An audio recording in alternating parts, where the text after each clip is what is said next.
तीसरा प्रश्न बहुत अच्छा पूछा, योग दर्शन का उद्देश्य क्या है? अंतिम प्रश्न है आज का, योग दर्शन का क्या उद्देश्य है? इस शास्त्र का उद्देश्य क्या है? तो देखो, कल भी मैंने इस विषय में चर्चा करी थी। इस दर्शन का उद्देश्य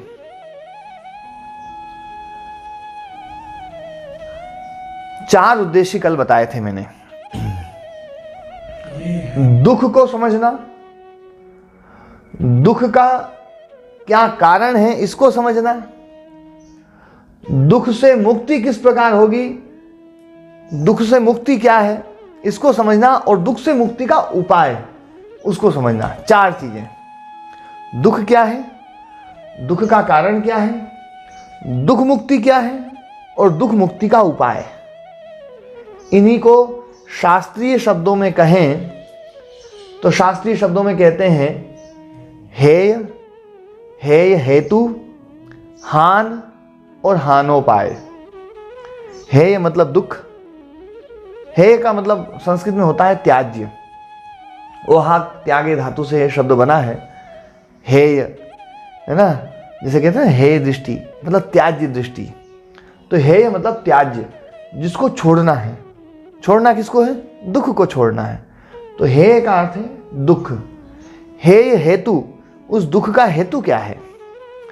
और हान, जिसको छोड़ना है, जहां वो छूट जाए, दुख से मुक्त हो जाए, त्यक्त हो जाए, वो ऐसी अवस्था, वो मुक्ति की अवस्था। ये हान क्यों रखा गया है दुख मुक्ति को?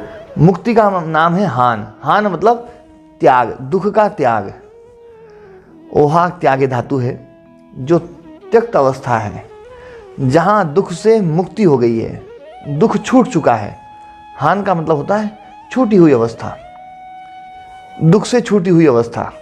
जैसे हे समझ में आता है वैसे ये हान समझ में कम आता है। हाँ, हान उसमें धातु एक ही है, त्यक्त अवस्था।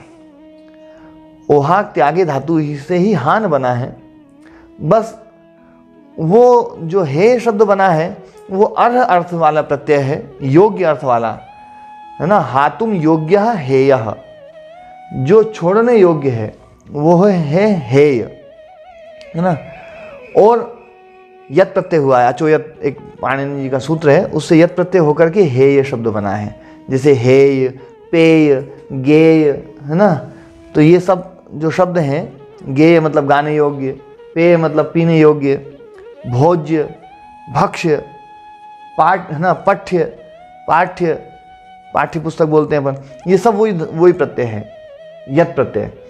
और हान में जो है वो ल्युट प्रत्यय है, वो करण साधन है।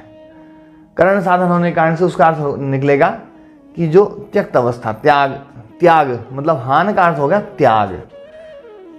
तो जहां पर दुख छूट जाए वो अवस्था, वो हान अवस्था है।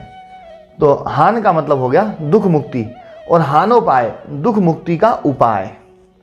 दुख मुक्ति का उपाय वो हान है, हानोपाय। तो इन चार चीजों को लेकर के ये दर्शन प्रवृत्त हुआ है। अब ये जो चीजें हैं ये थोड़ी सी क्लिष्ट हो गई, मैं थोड़ा सा इनको और अच्छे से समझाता हूं। अक्सर लोग ये समझते हैं कि योग दर्शन का उद्देश्य जो है मुक्ति को पाना है। और यहां पर जितने लोग बैठे हैं और जो लोग ऑनलाइन जुड़े हुए हैं, ये सभी जो है मुक्ति तो पाना नहीं चाहते हैं। मुक्ति जो है ये सब कहना तो चाहते हैं, कहते तो हैं कि भगवान हमें मुक्त कर दो, हमें मुक्ति मिल जाए, वैकुंठ मिल जाए, आपके ना चरणों में स्थान मिल जाए। लेकिन हकीकत यह है कोई चाहता नहीं है, क्योंकि मुक्ति कब मिलेगी? इस शरीर को छोड़ने के बाद में। तो जिसको मुक्ति चाहिए वो शरीर छोड़ना पड़ेगा, और शरीर को छोड़ने के लिए शायद यहां पर कोई भी तैयार नहीं है, कोई तैयार नहीं है। तो हम जो है शरीर छोड़ने के बाद में महाराज जी इच्छा नहीं है, शरीर तो एक सीमा पे जाकर छूट ही जाएगा, ना चाहते भी छूट जाएगा। लेकिन ये नहीं है कि मरने के बाद मुक्ति में चले जाए, नहीं मिल रहा है। मरने के बाद में कई लोग चाहते हैं, कई लोग मरने के बाद में भी नहीं चाहते। जैसे महाराज जी ने कहा ना, बहुत अच्छा विषय कहा है ये, कि लोग जो है ना मुक्ति चाहते नहीं है इसमें कई बार, लेकिन कई लोगों का मन ये होता, मत ये है मेरे को तो महाराज ये समझ में नहीं आ रही मुक्ति है क्या। हाँ, मुक्ति क्या है, लेकिन फिर भी मुक्ति की चर्चाएं तो अपन खूब करते आए हैं, खूब सुनते आए हैं। क्या शरीर को छोड़ देना ही मुक्ति है? नहीं, शरीर को छोड़ देना मुक्ति होता तो अब तक तो सब मुक्त हो ही गए होते हैं क्योंकि नहीं जाने कितनी बार शरीर छोड़ा है खाली पड़ा रहता सब कुछ, है ना। हाँ, जमीन कितनी भी। हाँ, ये तो सब, क्योंकि ये यात्रा केवल इस हमारे जन्म से शुरुआत थोड़ी हुई है।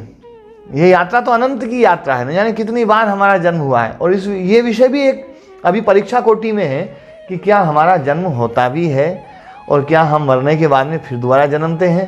ये एक अभी परीक्षा कोटि में है। मानते हैं लोग जो है वो ऊपर से मानते हैं, क्योंकि दूसरों ने बोल दिया इसलिए मानते हैं। पुनर्जन्म और पूर्व जन्म को लोग जो है बस दूसरों से सुना है कि भैया हमारे दर्शन में मानते हैं, तो हम भी मानने लग जाते हैं। लेकिन यथार्थता जो है लोग मानते नहीं है, क्योंकि यदि पूर्व जन्म और पुनर्जन्म को यदि व्यक्ति मान ले तो व्यक्ति पाप नहीं करेगा, ये मेरा मानना है। गीता में तो कहा है ना। नहीं, गीता में कहा है, गीता को कौन मानते हैं? गीता को तो सब मानते हैं, पर गीता की नहीं मानते हैं।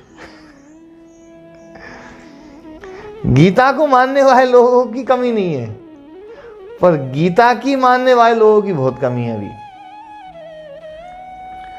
ये विषय वास्तव में भी परीक्षा कोटि में है। यहाँ जितने लोग बैठे हुए हैं और जो लोग सुन रहे हैं वो लोग भी शायद इस विषय में अभी स्पष्ट विचार वाले नहीं हैं कि ये पूर्व जन्म और पुनर्जन्म होता है, और हम जो ये काम कर रहे हैं इस काम का असर अगले जन्म पर होगा।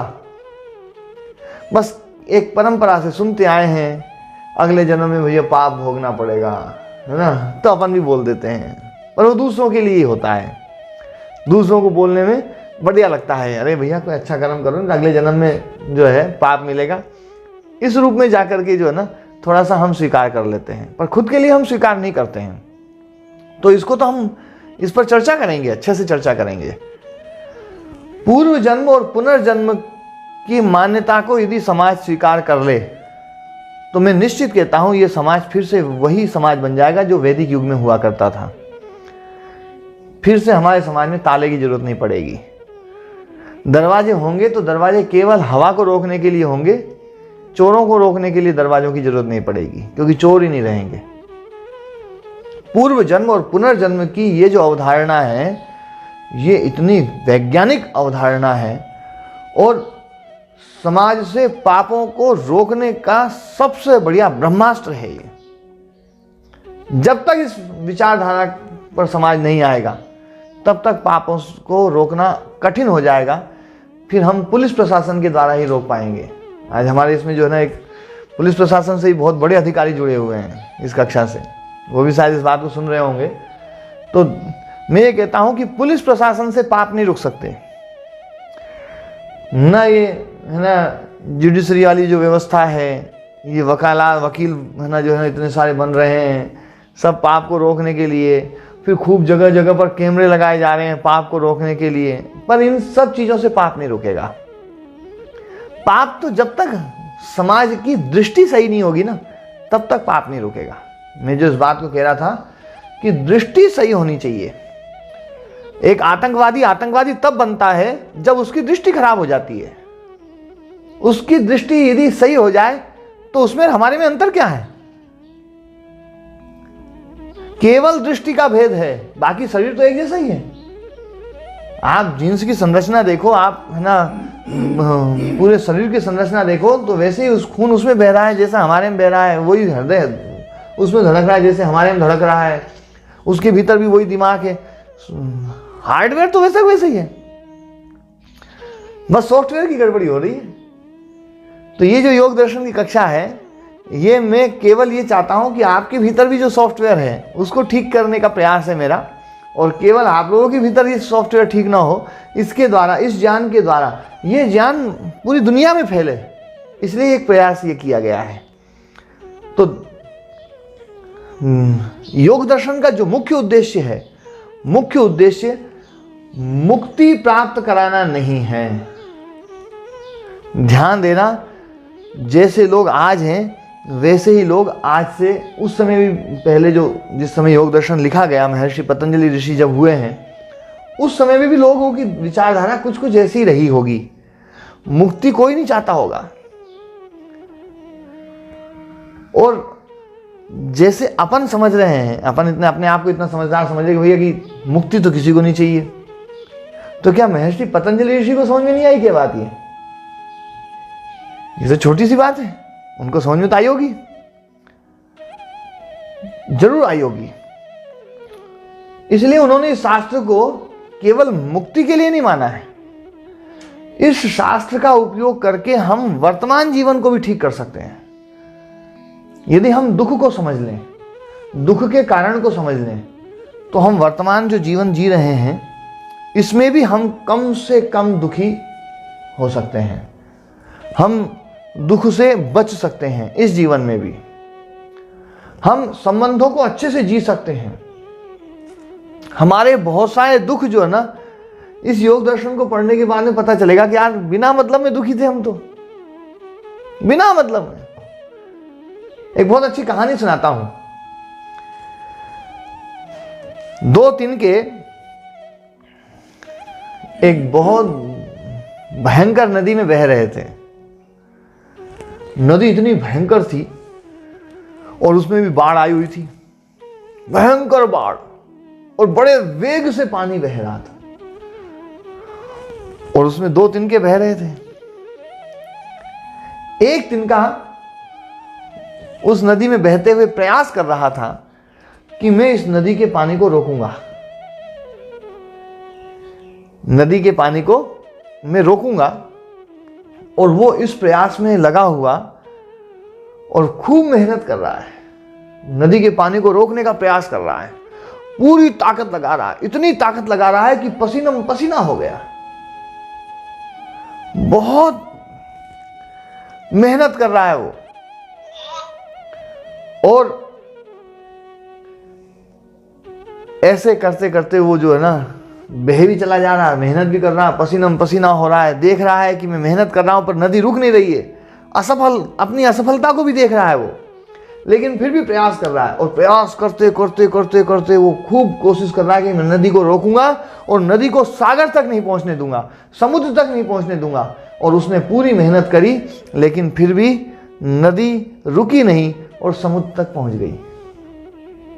क्या उस नदी को, उस तिनके के रोकने का जो प्रयास हो रहा था, क्या उसका प्रयास का पता चल रहा था नदी को? इतनी बड़ी नदी, इतना छोटा सा तिनका, वो मेहनत कर रहा है, तो उसकी मेहनत का नदी को कुछ पता चल रहा था क्या? क्या मानते हैं आप लोग? नदी को तो कुछ भी नहीं पता चल रहा होगा। नदी तो अपने मस्ती से बह रही है, तिनका लगाता रहे जोर, तिनका जोर लगा रहा है रोकने का, समुद्र तक नहीं पहुंचने देना है मुझे, लेकिन फिर भी नदी समुद्र तक पहुंच गई। पर जो दूसरा तिनका था, वो दूसरा तिनका भी जोर लगा रहा है। और दूसरे तिनके की कहानी शुरू होती है। दूसरा तिनका जोर लगा रहा है, वो ये प्रयास कर रहा है कि मैं इस नदी को रुकने नहीं दूंगा, मैं इस नदी को सागर तक पहुंचा करके रहूंगा। और वो भी ताकत लगा रहा है और खूब ताकत लगा रहा है, और वो भी पसीना पसीना हो रहा है, और वो देख रहा है कि मैं ताकत लगा रहा हूं, नदी बह रही है। वो ये सोच रहा है कि नदी मेरी ताकत से बह रही है, क्योंकि मैं ताकत लगा रहा हूं, इसलिए नदी बह रही है। और वो भी ताकत लगाए जा रहा है। नदी जब बह रही है, कहीं थोड़ी ढलान आती है, नदी थोड़ी और जोर से बहती है, वो सोचता शायद मैंने ताकत लगाई, उसका वो फल मिल गया मुझे। वो और खुश होता है, वो और प्रसन्न होता है, हंसता है, मुस्कुराता है, और जोर से ताकत लगाता है। और ऐसे करते करते वो तिनका भी समुद्र में पहुंच गया। दोनों तिनके जब समुद्र में पहुंचे हैं, दोनों तिनकों का आप हाल देखो। एक तिनका जो है ना हाथ उठा करके और खुश हो रहा है, हंस रहा है, मैं विजेता हुआ, मैं विजयी हुआ, मैंने इस नदी को रुकने नहीं दिया, मैं नहीं होता तो ये नदी पता नहीं कहाँ भटकी रहती, अब तक सागर में नहीं पहुंचती, मैं नदी को सागर तक ले आया। और दूसरा तिनका रो रहा है, उदास, हताश, असफलता कि जो ना परिणाम को देख करके, और वो बहुत दुखी है कि मेरी तो सारी मेहनत बेकार हो गई, नदी सागर तक आ गई। ये दोनों प्रकार के तिनके हम इस समाज में देख सकते हैं। इस समाज में दोनों प्रकार के तिनके जो है वो चल रहे हैं ना, जीवन जी रहे हैं, और दोनों प्रकार के लोग जो है वो इस समाज में सुखी और दुखी भी हो रहे हैं। हम किस नज़रिए से अपने जीवन को जिएं, ये हमें देखना है। संसार तो चलेगा, इसी रूप में चलेगा, बहुत बढ़िया तरीके से चल रहा है। कोई मिल जाता है, कोई छूट जाता है, बिछुड़ जाता है। और कल में है ना जो है बड़ी दुर्घटना कल की घटित हुई है। हमारे सगी बुआ का एक बालक जो है ना, मेरे से थोड़े से मतलब वो भाई जो है ना थोड़ा सा बड़ा था, 1-2 साल ही बड़ा, और कल उसका देहांत हो गया। तो परिवार कई लोगों ने फ़ोन किया, सब रो रहे हैं। मन की भैया जो है ना, मन की जो चला गया वो तो चला गया। ये केवल एक परिवार की घटना थोड़ी है, ये तो सबके परिवार में हो रहा है। और जब होता है सब रोते हैं, परेशान होते हैं, दुखी होते हैं। वो उसी तिनके की तरह इस जीवन को 2 प्रकार से जिया जा सकता है। आप रो रो करके भी जी सकते हैं, आप समस्याग्रस्त होकर के भी जी सकते हैं, और आप हंस हंस करके भी इस जीवन को जी सकते हैं। आप समस्या नहीं, आप समाधान का हिस्सा बन करके इस जीवन को जी सकते हैं। ये दोनों तरीके हैं। ये जो योग दर्शन है ये आपको जीवन जीना कैसे है ये सिखाएगा।